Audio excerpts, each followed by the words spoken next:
Good morning! At ayan nga, mag-share ako ng morning routine ko pagising ko ng umaga.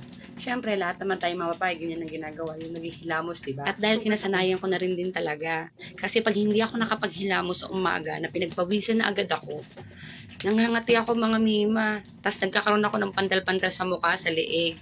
Siguro dahil sa ginagamit ko sa gabi, tapos pag nahaluan na siya ng pawis sa umaga, yun na, nagsisimula na siya mga te. Yung ginagamit ko pala sa umaga na facial wash ay yung Skin Never. Skin Never or Skin Never, gano'n. Tsaka sa umaga ko lang talaga siya ginagamit, mga mima. Ganda rin talaga yung facial wash ng Skin Never kasi pag ginamit mo siya sa umaga, mga mima, parang banat na banat talaga yung face mo. Ramdam na ramdam mo talaga. Actually, sa umaga ko lang talaga siya ginagamit. Sa gabi, hindi ko na siya ginagamit kasi nagkasabon na lang ako sa gabi. At syempre, pagkas maghilamos, maglalagay na ng mga retinol na yan. Maglalagay na ng serum, maglalagay na ng cream na retinol. Ewan ko ba mga mima, pero gustong gusto ko talaga yung cream na retinol. At saka, tone na ng retinol. Dati hindi ko to ginagamit. May kaibigan kasi ako na binigyan ako ng retinol. Actually, itatapon niya na sana yung retinol na yon. Sabi ko, akin na lang, try ko. Tapos nung tinry ko siya, nagustuhan ko siya mga mima. Kaya hanggang ngayon, retinol na rin talaga ngayon ang gamit ko. Tsaka kapag nagugustuhan ko talaga yung isang product, tinutuloy-tuloy ko talaga siya. Hanggat wala pang side effect sa mukha ko, tinutuloy ko siya. Minsan naabot siya ng 1 year. Kapag ramdam ko na nag-iiba na yung banat ng mukha ko o parang nagkakaroon ako ng rashes. Kasi masyado akong mga mima.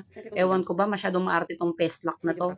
Nagkakaroon ako ng rashes mga mima. Parang akala mo may bungang araw ako sa mukha. Kaya pag hindi ko na siya nagugustuhan, nagpapalit na ako ng product. Kaya ngayon, sinishare ko sa inyo to, malay mo, magustuhan mo, di ba? At saka yun, kapag nagustuhan mo, click mo na yung yellow basket. Andiyan dyan sa comment section. Maganda tong retinol na to sa mukha kasi hindi siya ganun katapang. Tapos, pero para sa akin matapang na siya. Ewan ko lang sa mga ano kasi akin. Humiyang talaga mukha ko dyan. Sa retinol na yan. Tapos, tapat na natin ito. Vitamin C na serum. Ay, buti pa sa mata. Diba? Pag sa gabi, pinapatiran ko siya nito. Ito nagpapabanat ng Pestlock ko. Pag sa gabi, natatanggal niya yung mga open pores ko. Pag nakikita ko sobrang dami ko ng open pores, ginagamitan ko siya nito. Siguro matagal ko na itong gamit, ilang taon na. Since 2018 pa yata. 2018 pa siya. Pero hindi ko nagamit kagabi kasi lobat. Hanggang ngayon lobat pa din. Yan. Lobat siya. Hindi ko siya nagamit. Ginaganyan ko lang siya sa gabi. Pinapatiran ko ng ito.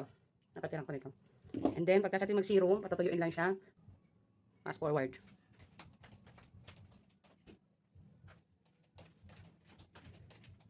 Saan ang pamaypay? Tissue na nga lang. Ipapawisan ako. Mainit. Basta't ganyan, papaypayan mo siya. Tapos, pag basang-basa pa rin, kasi dami ko na palagay na serum. Medyo tutuyin ko lang siya konti. Tapos, sa gabi, minsan ito, brightening cream. Sa gabi ko rin siya ginagamit. Unahin ko muna to. Ito muna ang unahin ko. Bago ito, sumunod ito. Pero ngayong umaga, hindi ako gagamit ito. Ito lang. Tapos, papataran ko siya ng Mamaru Sunlock.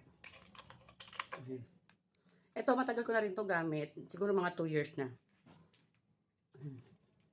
Paubos na nga eh. Light green yung ano niya, yung atake niya. Yan. Tapos may cooling effect siya. Favorite ko talaga tong sunblock na to kasi ang ganda niya sa face. Kasi para ako nag-yellow, yung pakiramdam na nag-yellow ka na mukha. Kasi malamig. Ang hirap na hindi nakatutok sa salamin.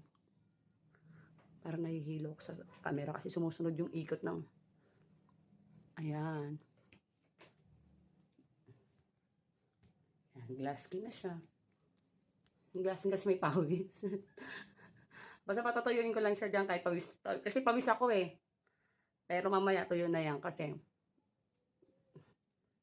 yan. Yan yung atake sa umaga. Kaya yun lang. As, maglilip tint tayo. Lip tint. Hanap ako lip tint. Actually, pag ito ako sa bahay, hindi ako nag-lip tint. Pero wala akong lip tint. Huwag na lang tayo mag-lip tint. Yun lang.